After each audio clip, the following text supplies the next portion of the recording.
DJ! Mas gosta assim, mas tá suave final de semana. Vai achando que é só playboy que vive Copacabana. Dá uma olhada no cordão, tá tranquilo. Aí, dá uma olhada nas bandinhas. Olá, tudo jóia?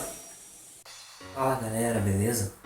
Bom, passo chegando, preços aumentando, Brasil afundando, e você deve se perguntar o que fazer em meio a tanta coisa acontecendo ao mesmo tempo. Bem, vou te contar o meu segredo.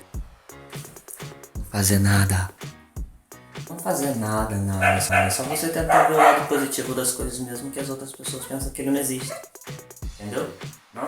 Sabemos que o Brasil está em crise, o mundo está em crise, mas se formos parar para pensar, e ser tão empático a ponto de querer tomar todos os problemas do mundo pra cima da gente, todo mundo louco. Por isso criei esse canal, pra juntos tentarmos ver o lado positivo das coisas. Afinal é como diz, notícia ruim se espalha rápido, mas seu sorriso contagia a todos que estão à sua volta.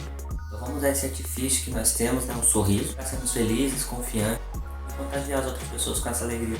E é como diz aquela outra frase que eu não sei quem criou, mas eu patenteei, então portanto agora ela é minha.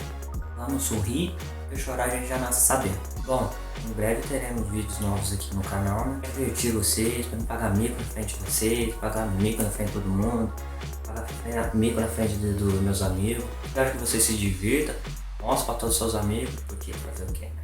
Pagar vergonha, pagar mico, né? Todo mundo gosta de fazer. Bom, é isso, meu povo. Espero que vocês tenham gostado. Não esqueça de deixar seu curtir. As nossas redes sociais vão estar aqui embaixo, beleza? Quer mandar alguma coisa, deixa aqui nos comentários, beleza? Se você tá no Facebook, compartilhe com seus amigos. E se você tá no YouTube, deixa aquele like, beleza? Falou pra vocês!